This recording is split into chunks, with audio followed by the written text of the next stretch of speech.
Jo soc Mercè Bellucera i presentaré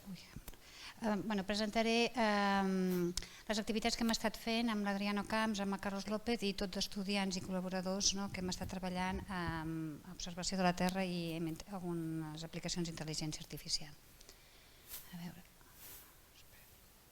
Com es...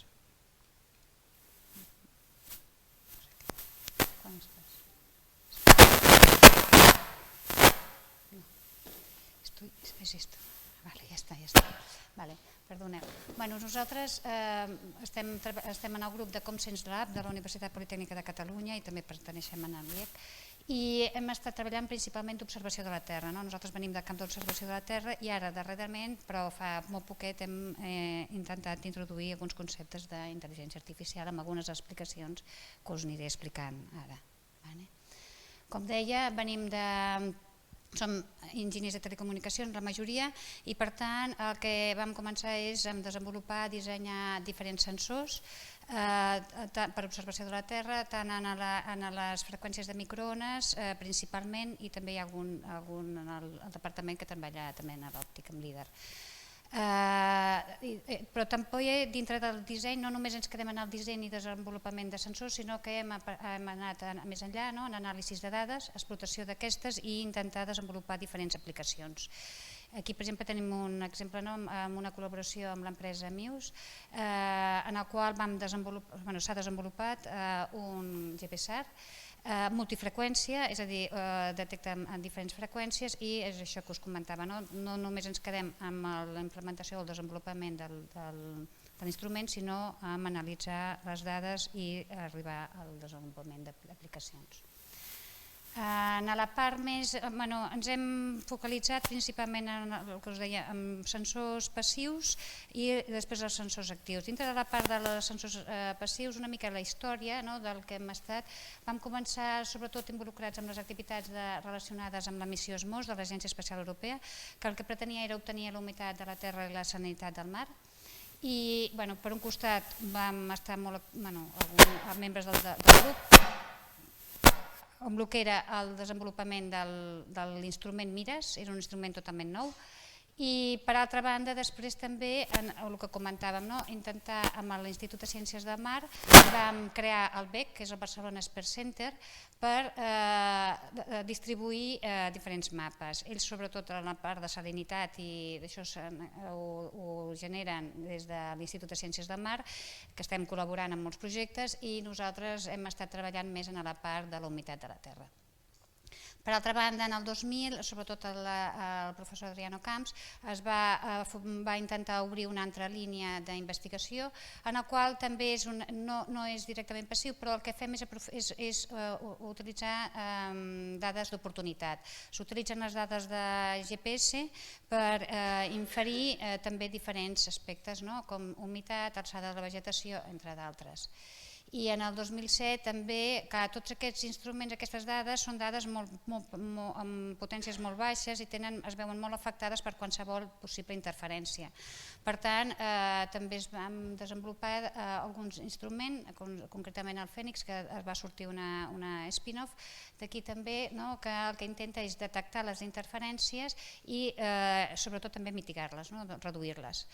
I ja en el 2015 també l'Adriano amb tots estudiants ha creat el NanoSat Lab, on aquí entra tota una miqueta les primeres passes dintre d'aquí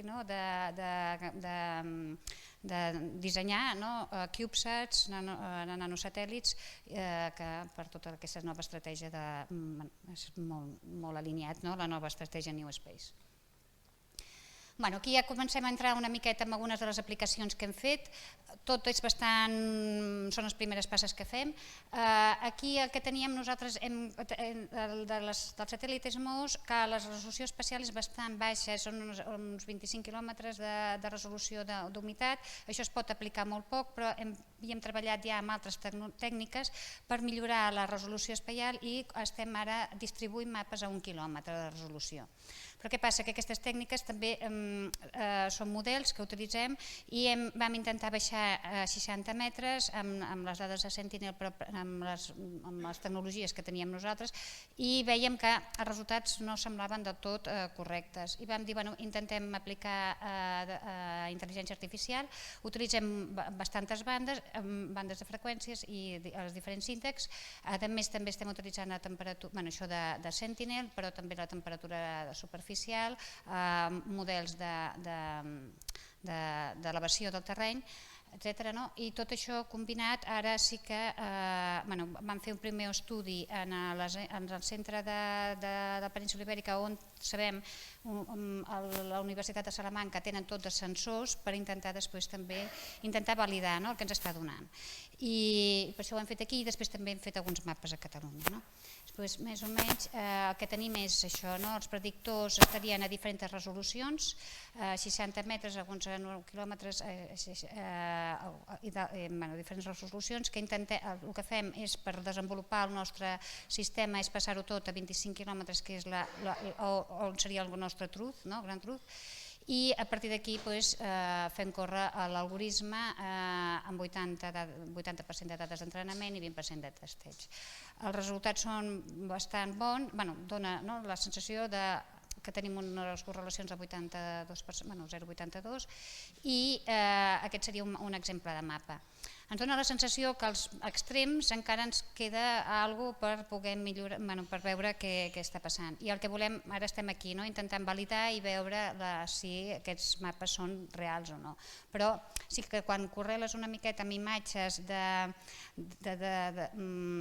sí que sembla que són bastant correctes. Amb les zones irrigades de camps i tal, hem comparat i sí que donava. Sembla bastant correlat. Després aquesta és una altra aplicació, aquí és intentar predir l'àrea potencial cremada.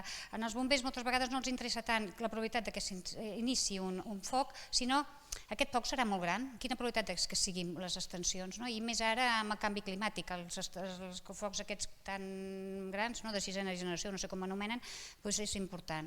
Després, a l'abril de l'any passat, entre abril i maig, hi va haver una sequera molt gran a l'Índia i Pakistan, es van detectar molts incendis i en base a aquestes dades hem desenvolupat també un algoritme amb un doctorant, en el qual, basant-nos ja en algunes... havíem fet ja algun model amb el David Chaparro, però no utilitzant eines d'intel·ligència artificial, sinó eines clàssiques. Allà teníem en compte sobretot humitat de la terra i temperatura, i aquí hem afegit més dades, com també el que pot ser la distància a les carreteres, després també el model d'elevació, els usos del terreny, i una altra de la dada que també hem introduït, que això al principi no l'havíem posat però la vam afegir després i millora una miqueta les prediccions, és també el jet stream, que és informació en les capes altes de l'atmosfera. I vam aplicar un random forest senzill, dona bastant bé, però teníem problemes sobretot en els casos extrems una altra vegada, i després per això vam afegir l'extremely randomized trees, extra trees, i després una tècnica d'isolation forest, que és intentar els outliers també intentar-los captar i millorar les prediccions. Una miqueta és aquí el resum del que vam anar fent, utilitzàvem tota una sèrie de paràmetres i sí que obtenien una bona resolució, però no captaven bé els focs grans, les grans extensions, perquè el que ens interessa és l'àrea potencial cremada. I l'anar afegint al JetStream, afegir aquestes modificacions en el Random Forest, sembla que els resultats són molt millors, estem obtenint millor les prediccions. I ara la idea és intentar aplicar-ho en altres zones i altres moments, perquè això és un estudi molt concret. Aquí és una mica de comparació. Unes altres aplicacions, aquesta ja l'han comentat abans, aquesta la vam fer nosaltres, amb un màster, una persona de màster, no vam arribar més enllà, però sí que és molt semblant a el que hem comentat abans, a l'aplicació de l'Agència Espacial. Aquí el que vam intentar és utilitzar dades mediambientals, utilitzàvem ADN d'UVI, precipitació, humitat a la terra, una mica tots aquests, també dades més com humanes, de quanta gent hi ha, la població, si és rural o urbà, també l'índex de riquesa, també ho introduïem, entre altres informacions, i vam desenvolupar un algoritme de machine learning, vam fer diferents tipus d'algoritmes i realment el que fèiem era predicció un mes, no ens centraven tantes persones, sinó un risc un número de casos de probabilitat de dengue per a 100.000 habitants, i ho fèiem, en aquest cas ho fèiem per províncies, per cada un, perquè teníem dades bastant bones de cada estat, i la veritat és que els resultats també van ser molt esperançadors. Donaven bé. Per altra banda, aquí és més classificació. Aquí apliquem sobretot un radar, amb la tecnologia radar, el SAR, i en Sentinel-1. El que s'intentava veure és sobretot l'efecte de la coherència interferomètrica, veure la informació a 6 dies, a 12 dies i a 18 dies, com va canviant, i el radar el que és bo és detectar canvis i a partir d'aquestes informacions deduir diferents tipus de terreny. Això és un projecte que porta principalment el Carlos, amb l'Agència Espacial Europea i altres partners, i es van fer estudis, per això hi ha estudis en diferents zones, a Doñana, al Tirol i després també a Polònia. Després, més o menys, com que és amb Sentinel-1, hi ha èpoques en què tenim només un Sentinel-1A i després altres que teníem els dos, l'A i el B, que per tant tenim més periodicitat. És un anàlisi sobretot multitemporal, i el que es pot veure és que en les zones urbanes sempre tenim una molt bona correlació, no canvia la correlació amb el temps, en canvi en les altres zones més muntanyoses o de bosc o així, les correlacions són més baixes i són més canviants. Després en les zones més d'agricultura sí que hi ha una seasonality, més una estacionalitat, i per tant a partir de l'anàlisi aquests es poden deduir els diferents tipus de terreny. Aquí són els diferents cubs d'informació temporals i espaials, els diferents equips o grups de recerca que han intervingut en aquest projecte de classificació de la Unió Europea. I una miqueta en aquest estudi es va fer una mica el que dèiem, no només és important quin mètode fem servir, és important quin mètode, el tipus d'objectes, quines variables utilitzem, com les utilitzem, i s'ha anat fent si s'utilitzava la polarització o no, la intensitat, i es va anar fent un anàlisi de tots aquests tipus de models.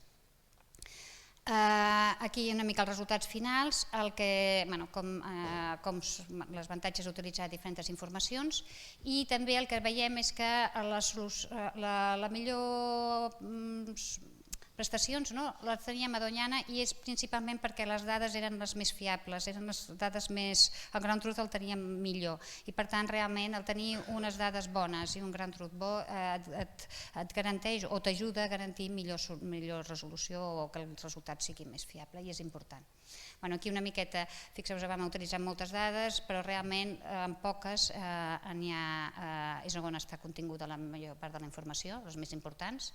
Aquí es va fer també l'anàlisi aquest de quan és important aquestes diferents dades o variables en funció del temps. I una mica això, si utilitzem bé les dades potser no és necessari utilitzar tanta informació, tenim que destil·lar, tenim que saber com utilitzar tota la informació que tenim, i més o menys aquí el que podem veure és que si utilitzem, aquí si comparem, utilitzant 519 features o variables, ho teníem un 89,89% d'accuracy, en canvi si baixem a un 80%, reduïm un 80% les dades, només perdem un 3%, i a vegades dius potser no cal utilitzar tantes dades, utilitzem les bones, les correctes, i per tant és molt important, jo crec, en això treballar bé què és el que utilitzarem. Aquesta és una altra aplicació. Aquí el que també ho està liderant el Carlos, això és utilitzar el SAUCOM, que és un SAR en banda L d'Argentina, i s'està fent a Argentina un anàlisi també i comparant els avantatges d'utilitzar la banda L o la banda C, sobretot, que ho veurem aquí. Aquí tenim en banda L i banda C a 16 dies, a 48 dies, un costat i l'altre. Veureu SAUCOM i Sentinel-1 i realment que es manté més bé. En principi, banda L, la informació no necessitem tanta cadència, tanta resolució temporal. En principi, són les primeres, tot això és molt preliminar, perquè són les primeres dades que s'obtenen de SAUCOM. I una mica s'ha fet un estudi, una comparació amb aquí l'objectiu era veure l'alçada de la vegetació dels boscos i s'ha comparat amb el JEDI, amb les dades del JEDI, seria la comparació, que són aquestes línies grogues, perquè el JEDI va agafant mostres puntuals. Aquesta és una imatge de la zona aquesta, d'anàlisis. I ja per acabar més o menys les aplicacions, aquesta era una missió, l'FSSCAT, que és amb satèl·lits de CubeSat, que es va fer en el Nanosat Lab, en el laboratori. Es van fer 2 CubeSats. L'FSSCAT ve de constel·lació, el que teníem és 2 satèl·lits que es van llançar alhora, i un portava un radiòmetre i un detector GNSS-R, a més de l'RFI, de l'equip de reducció de RFI, i l'altre teníem aquesta càmera hiperespectral. Utilitzant els 2 sensors i tal, es van fer diferents aplicacions. Tant es va aplicar per humitat del terreny, extensió del gel, els signes, el gruix del gel i també la salinitat. Es van aplicar, aquí hi ha una mica resumit els diferents algoritmes d'intel·ligència artificial. Es van aplicar intel·ligència artificial sobretot perquè es tenia que donar resultats molt ràpids i sí que es va poder desenvolupar bastant ràpidament els algoritmes i eren bastant coherents a el que ens esperàvem. Per tant, realment en moments es poden aconseguir resultats bastant bé. I aquí és una altra aplicació que seria intentar reduir la càrrega d'informació que tenim que baixar, optimitzar al màxim la informació que baixem en el downlink, perquè si baixem totes les dades que estem recollint en el satèl·lit, a vegades el canal de comunicacions no es pot aconseguir. I també, no sé per què, m'he descuidat, tenia una altra transparència en la qual estem treballant ara també amb un projecte de Digital Twin, en el qual el que volem intentar és millorar la gestió de l'aigua. I després aquí sí que estem posant sensors d'IoT, sensors en moltes zones, i el que intentarem és també validar tots aquests algoritmes que teníem d'un scaling d'humitat i el tenir molta resolució per poder contrarrestar tot això. Aquí teniu la informació nostra i moltes gràcies.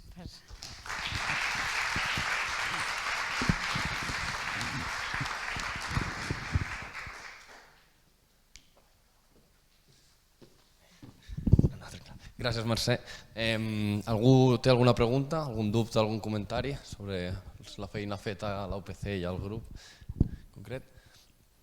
Jo et volia una pregunta ràpida i és a nivell de quina és la teva visió, diguéssim, de com enfocar una mica aquesta aproximació de tota la part de l'acadèmia, amb tota la feina feta per els doctorants o tots aquests treballs, amb tota la part de producte i d'indústria i de cara al mercat, una mica com ho veies. No sé, a veure, jo crec que més o menys intentem nosaltres col·laborar amb diferents empreses o inclús intentar treure algunes aplicacions. Per exemple, Dares és una empresa que va sortir d'una miqueta de doctorants i amb ells hem intentat, estem col·laborant amb alguns temes. Mius també és una altra empresa que també estem col·laborant. Per tant, jo crec que intentem, el que passa que a vegades costa aquesta relació, però jo crec que val la pena amb tots aquests camps nous intentar col·laborar perquè cadascú té la seva expertise i la seva... no sé.